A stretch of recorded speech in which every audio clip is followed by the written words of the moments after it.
Hello po mga katropits. Harvest po tayo ng ating mga dwarf shrimp. Pie red. Ito po, napaka rami na po ng ating pie red dito sa ating munting pan. Halos po bumibilang na po ito ng mga halos na 10,000 na po itong ating mga hipon dito sa ating maliit na pan na ito. Napakaganda pong alagaan at napaka dis lang pong paramihin. At hindi naman po sila masyadong alagain. Kung mapansin po ninyo yun po, napakadami po pong mga maliliit yung mga fry. Ang dami po. Dami po, dami oh. Hindi lito po ng iba. Bilis lang pong palakihin yan. Halos isang bilis lang po ako nagpapakain dito sa ating mga alagang hipong ito.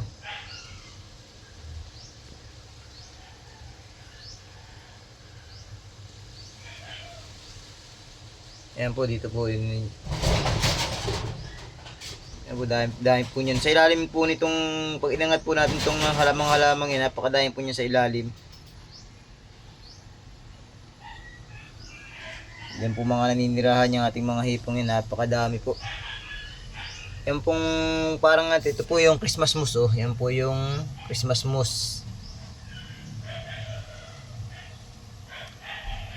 Tayo po ay mag-harvest po ulit at marami pong nabili sa ating mga hipon. Medyo natagalan po tayong hindi nakapag-harvest ulit kaya po nakarami po ng ganito karami.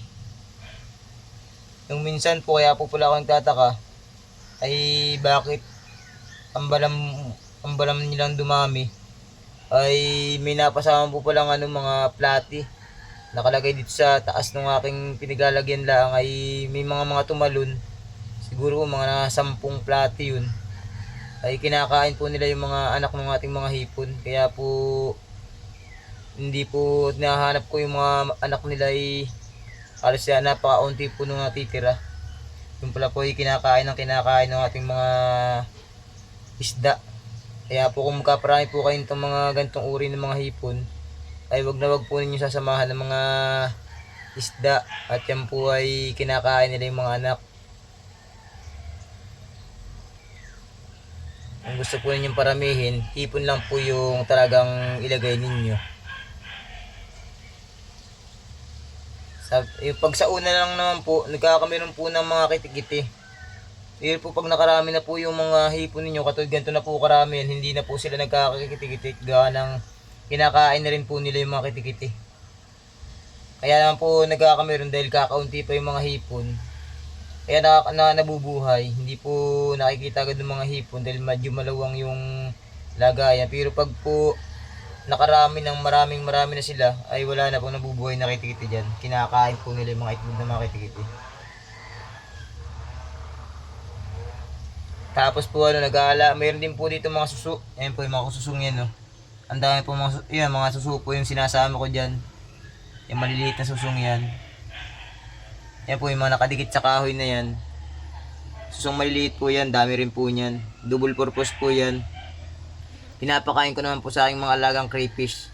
Yan po yung pinapakain ko sa kanila. Hindi po ako masyado nagpapakain ng kung ano-ano sa aking crayfish.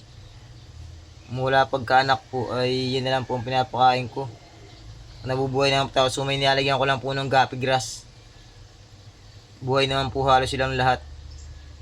Tapos ang bilis po nilang lumaki pag po nakain na sila nitong mga gantong suso. Ay napakabilis na pong lumaki.